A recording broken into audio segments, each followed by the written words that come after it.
Assalamu alaikum and welcome to Community Platform only on uctv.co.uk. An interesting topic for a discussion today about rishtes, introductions, looking for proposals for our young people. Parents are always looking for their sons and their daughters, but it's a challenge, isn't it? How do we as a Muslim, particularly the Muslim community, and of course not just the Muslim community, we have people from the subcontinent, from India, from Pakistan, from the subcontinent, and probably from other parts of the world too, where people have difficulty finding the right person. So of course we need to find a way forward. And I know some years back when the introductions and websites started to pop up everywhere, and parties were arranged where you would meet young people with their parents for introductions. But one of the things that we found, that excessive fees would put a lot of people off. It was difficult for a lot of people. I've been told that the charges can mount up to thousands of pounds. Whilst we understand that this can be difficult, we had one young lady, she's by profession, she's a teacher, she's a linguist, she's a chaplain, and she came across the problems where parents were having difficulties. So she set something up. Now we're going to meet this young lady on telephone, of course. She resides in Leicester. Assalamu alaikum, Sister Syyeda. Wa alaikum assalam. How are you today? Alhamdulillah, I'm fine. Thank you so much for giving up some of your time, sister. I'm very grateful. I found you on social media and that was quite interesting. Tell me something about yourself, in your real life. I know you are a teacher, you are a linguist, but you do a lot of charity work and you're also a public speaker, correct? Yes, sort of. Naturally, as a profession, I'm a teacher. I've been teaching from all across all age groups. So I have taught in primary school, secondary school, colleges, at the university, and I'm also a Muslim chaplain. So that's kind of a voluntary role I do. And in the past, I have been holding talks for women in the central mosque, in the Islamic center. So there was kind of different things that I've been doing, or talking on joint forums in the church, or for multi-faith forums kind of things, and talking talks for holding talks for youth at the university. So kind of different things that I've been doing. Yeah. That sounds. So where on earth do you get time to do anything else? It's not too much, because naturally I'm not doing that every day, but it's something when you need to have a purpose in life where you can serve somebody in one way or the other. So that's so I don't work full time. I give time to my family, and I normally do part-time work even for my full-time roles. So I think it's all manageable. But I often wonder, sister, that sometimes when we talk about part-time, it's usually full-time. I know that. That's true. So how did you come about with this idea about setting up something to help people to find rishtas and proposals for their children? Because it's quite a minefield, isn't it? I know. I mean, that was only when because I previously, I used to do one other voluntary role that was holding sessions for kids for tarbiyah at my home. So a lot of friends would bring their children, and you teach them Islam through role plays or different other activities, because they didn't want that conventional madrasa or something. And while meeting many mothers, I came across this issue that they were finding rishtas for their daughters, and they were finding it very difficult, because naturally the Muslims in the UK, or the people who are living overseas, they are scattered all over the country. They don't have their families or a lot of friends, so it's very difficult to find Muslim people, or people of like-minded people. And then if they go to certain forums, then they are very high fees. So one of my friends, when she really complained about the fees and also, then I just thought, let's make a forum where we can bring a lot of people together. So then they have a lot of choice or variety to kind of engage with other like-minded people. And that was the only reason I just set up this Facebook group. And I mean, I had some other groups like that, so I just made up this group named Rishte, and a lot of my friends joined that. And that's how it started. And also I didn't want to, because that's not my profession or my role, that I should be involved into things, and I want people to keep their privacy. So it was all that if somebody anonymously put up the requirements and credentials, then other people who were kind of compatible could contact them via inbox without my involvement or anybody else's involvement into the whole situation. And that was basically the idea, that people should meet each other without any spending money on fees or stuff like that. No, but it sounds such a fantastic idea. Is there an element of risk that, excuse me, one of the questions that was posed to me was, can people abuse this kind of system? I mean, definitely. Lately I've realized, like as I said, I made this forum 2 years ago, but about a week or so ago, when we came up with some other ideas and some other people who were interested, I started adding more people on, and its group has started becoming very active. And I get a lot of requests from people who want to join the forum, and then I've realized that they could be fake accounts, because nowadays, I mean, you can start something in a very good faith, but then you can have some negative people who can kind of hijack the whole idea or kind of, bring a negative element to that. So I realized that they could be fake accounts. I mean, somebody makes a fake account and then tries to find details of people and maybe harass them in some way or the other. So I just thought that maybe I'll make sure that only people on recommendation could join the group, rather than anybody who's kind of asking to be a part of it. So that could be one of the ways of making sure that all the people there are genuine. Because naturally we cannot get guarantee. I mean, that's one of the disclaimers I've added, that I don't know everybody personally.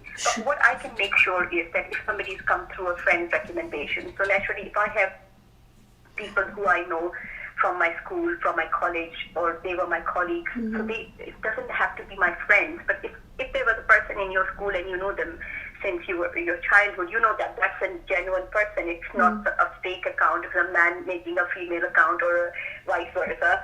So, and then if you know somebody and you know their family, and then they are recommending their friend, so at least you know that, okay, these are genuine families, or they are genuine people. They are not fake accounts, or they're not false faces behind those accounts. Sure. So that's all we can do.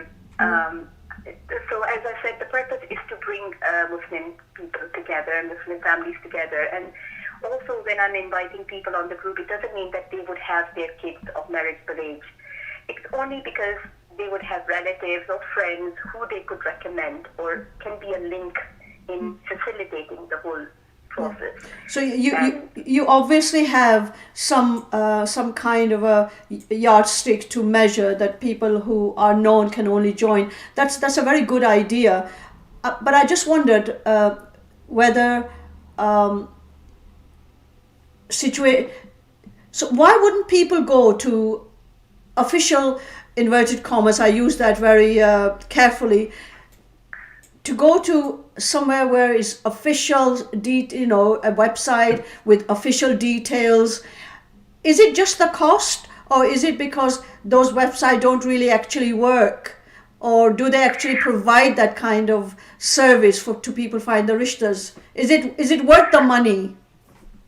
I mean, to be very honest, I have no experience of that, because my kids are young, and I don't even have a daughter, and I've not kind of literally thought about these things. But when I looked at my friends who were worrying and who had that experience, what they told me was that mostly, unfortunately, and it's very, I mean, being Muslim, it's a thing, we're ashamed of this, that most of the Muslims make a business out of things that they could do fi sabilillah, or as a community service. So most of the time, when the purpose is not to help, I mean, I don't mind if somebody is doing something with a little fee if they need that kind of money, but their purpose is to serve and to really help. But unfortunately, normally, I mean, it's not just this. I mean, even if you see many solicitors with immigration issues, because I've seen people going through, they just try to rob people of their money. So basically, it's just I'm earning money, and then you just entice people and get them into sort of like try to get their money out of them and have fees. So I think whenever there's sincerity of purpose and somebody really genuinely wants to help, then Allah makes a way, and there would be. I'm not saying there could be a lot of very good forums out there which I have no knowledge of, but like what my friend had complained, as I said, that there were some of those forums who were charging fees, and they were just, and again, it was just a little meeting, or they would create one event where a lot of people would come across, but then there was a lot of money, and in a little time, people could not really have enough time to kind of communicate. So that was the only reason I thought if they on Facebook page, they can think about it, they can go about it. And I think if you know a person, or if somebody has put up an ad over there, you can always go look at their friends and see if you can have a mutual friend, and then find out a mutual ground and try to kind of check the authenticity, because naturally I can't give guarantee of everybody who's on the group to be genuine. So it's kind of tricky. Yeah. No, it's just, I was just wondering that although you have a safety net in place where only people that you know can make recommendation for people to come, because obviously there's no way that anyone can safeguard 100%, people who can use a fake account, unfortunately. It would be very difficult. It would be very difficult. I understand your point. That's why I understand. Do you think that what you have done is an amazing task? Do you think people actually are benefiting now, and are they getting the service that they're looking for? I mean, as I said, I don't have like involvement in that, but I can see that a lot of people have started posting on the page, and then people are like, for example, there are some girls who inbox me or tell me that they don't want to put their credentials with their own account. So what I help them is that I tell them to inbox me their details as anonymous, and then I post it on their behalf. So then naturally their identity is not disclosed, and it's only that if somebody is looking for those particular credentials, they can contact them directly, or they can even ask me. But as I said, because originally it's that concept where people are doing these rishtas, and they do a lot of involvement, and they try to get a lot of personal details of people, and I personally don't want to be there. I don't want people's personal details or know what's happening. So I would rather have two families carry on their own rather than me getting involved. But if there's help needed, for example, for young girls, I can always put up their information. So I can see that there's a lot of activity going on. So hopefully, I mean, if somebody gets benefit out of it, I would get the barakah, and I'd be happy for that.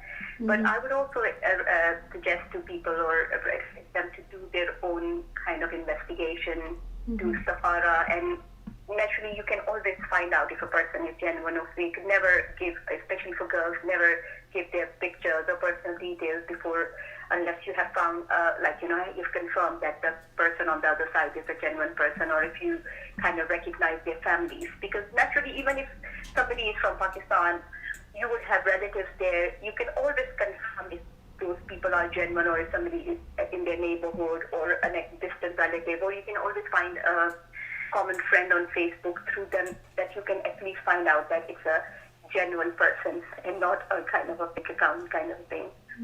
So, for example, sister, if I have, if I was looking for a rishta for my daughter, I would come to you and I would give you would I give my daughter's details to you? And then you will post without the name, you will post that? Is that how it would happen?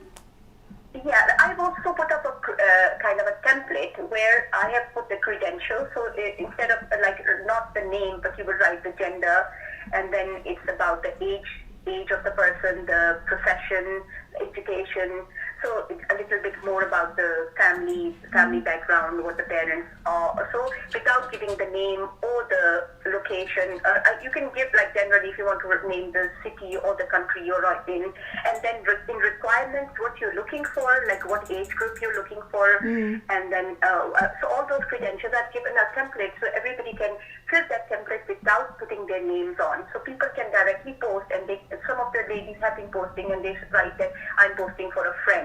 So then you don't know that it's for that person. It could be for anyone. But then some girls who want to post, but they don't want to use their own Facebook account. They can, for example, if you said you're a mother and you don't want to put your identity up there as your Facebook account, you can in Messenger send me fill that template, and I can just paste it on the group. So your name would not be there, and even it would not be posted from your Facebook profile, but it would be posted from me.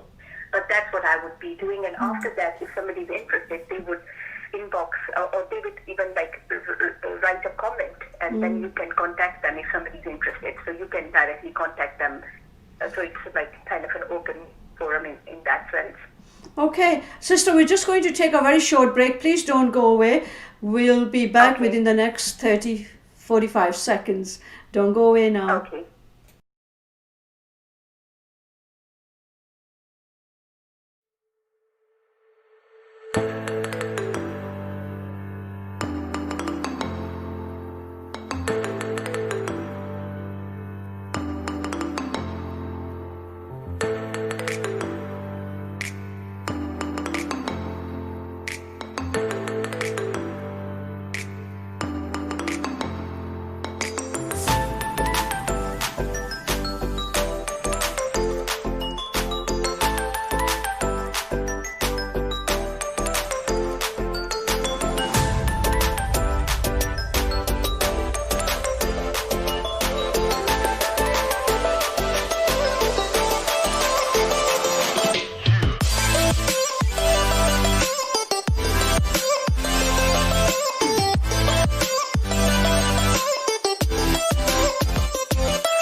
Assalamu alaikum and welcome back to Community Platform. Just before break, we were talking to Sister Syyeda, talking about she set up a website to help people to meet each other. But what she's saying is that it's not a place where it doesn't cost anything. She's done it because she thought that she was helping, and she is helping. So let's just ask her some of the questions that have come through. One of the questions somebody just posted, Sister Syyeda, is how can people trust the group if it's not being supervised by you directly on daily basis? Okay, I mean, I don't understand what is meant by supervise, because the thing is, if I know the people who are on the group and I'm making sure, and what I was thinking that there are some ladies who are interested and I can make them the moderators who are interested and they can kind of go through the things. But supervise in a way that I look at every post that comes through, and most of the posts that I've seen are through people I know, or they're friends of my friends, or someone I know that they are like genuine people and they are looking for rishtas for their family members or their friends. So far, whatever has come through is quite genuine. And naturally, if people on the group look at those credentials and they think they match with somebody they know, they can always share it with their extended family friends and then kind of respond to those people who have posted it in their inboxes. And this is how two genuine families can always come across. And naturally, I would not kind of encourage anybody to just take people for their face values. But once you recognize two families and you see there's a lot of common things, they can always have phone conversations, they can arrange meetings, they can meet each other personally. I'm not saying that take everything like whatever you see on the face value of the group. Group is just a forum to facilitate Muslim families, just bring them together on a forum. It's exactly doing what those kind of events where you pay fee and a lot of people go, and then they have kind of a speed dating sort of a thing where you bring along a lot of people together. So this forum is exactly doing the same thing. It's bringing people together. Now you have to do your own investigation.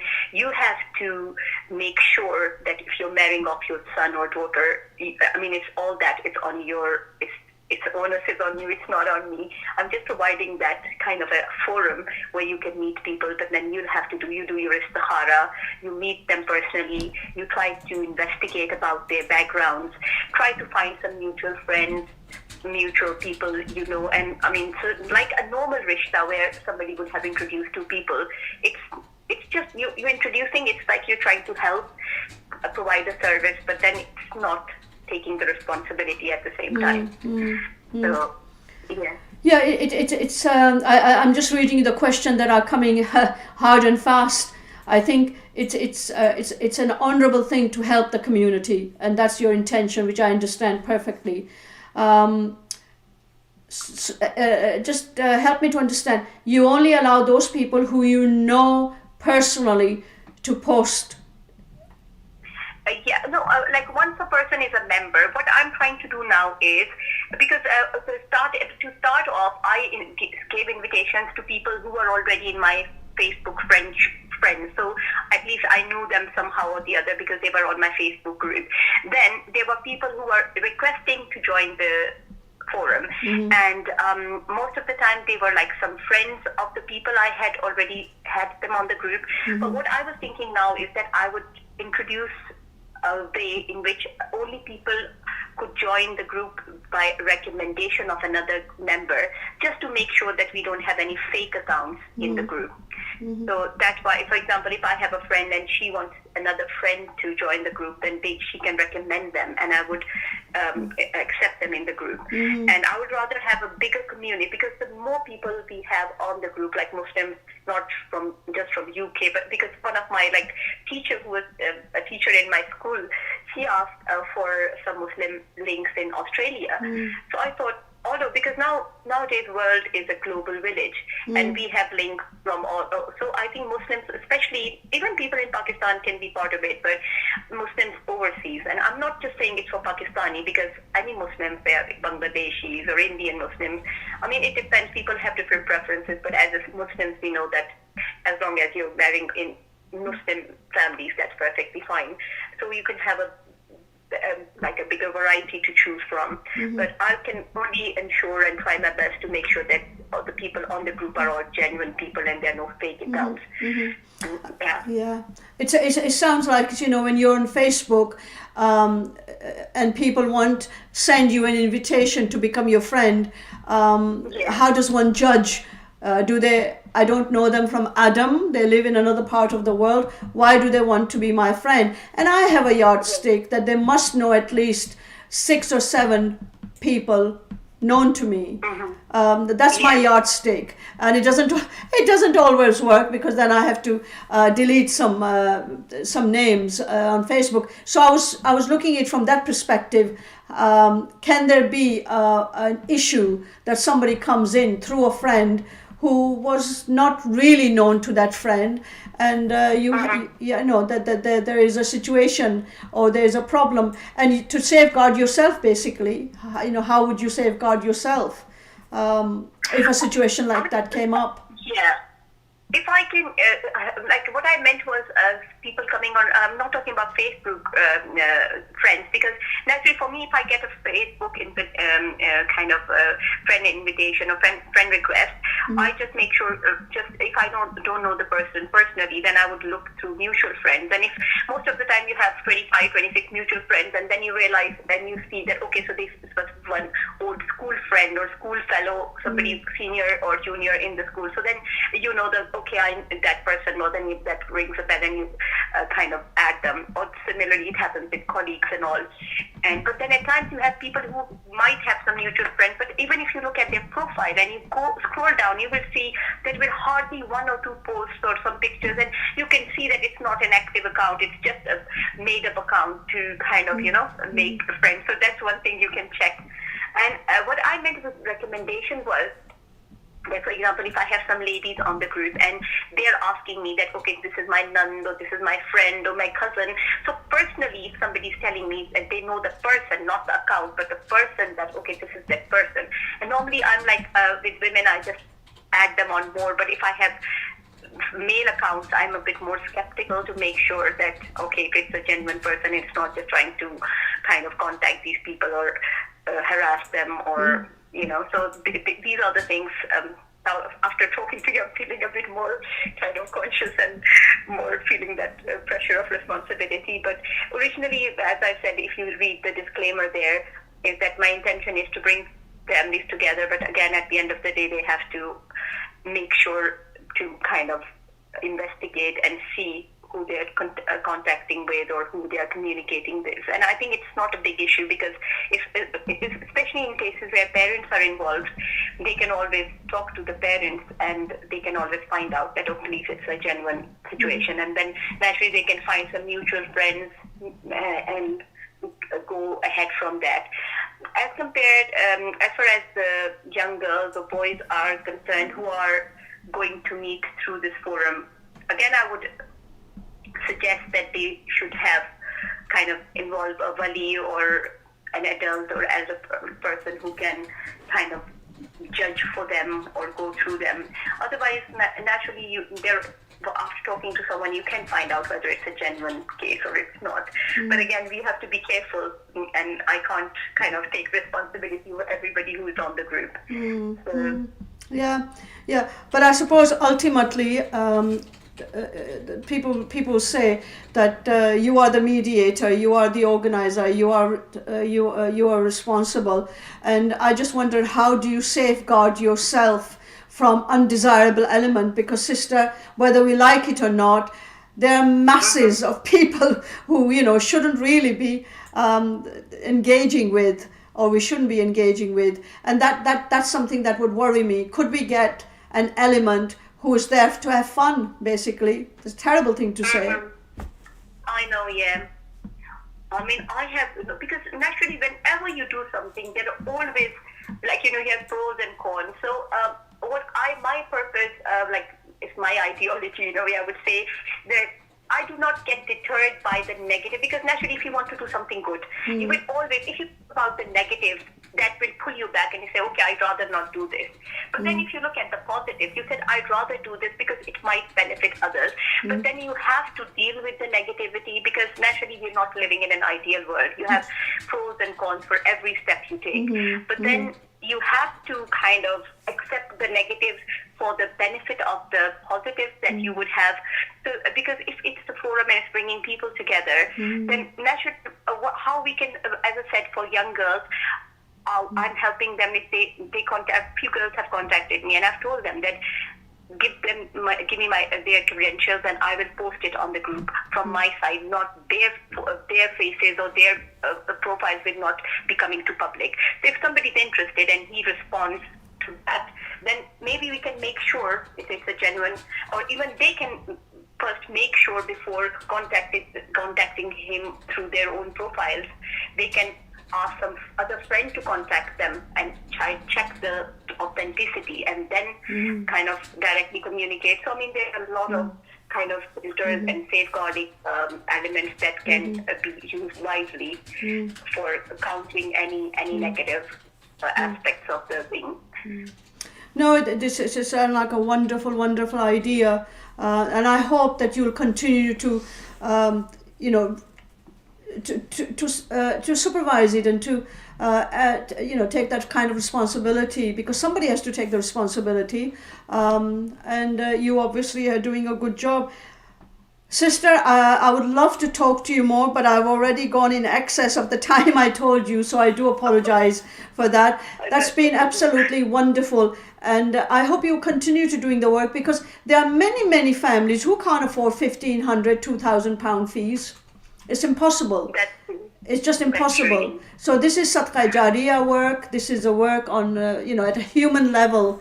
And if your intention is good, then Allah subhanahu wa ta'ala will give you ajr for that. I'm very grateful to you, sister. Jazakallah khair, Sister Syyeda Midat Batool. And I hope that one day we can get you back to talk us more when we'll have more time. Jazakallah khair for your time. Allah Hafiz. Thank you very much. You're welcome. Okay, assalamu Allah alaikum. Hafiz. Assalamu Okay, alaikum. Allah. Well, there you are. The fact is, nothing is black and white, is it? Or is it?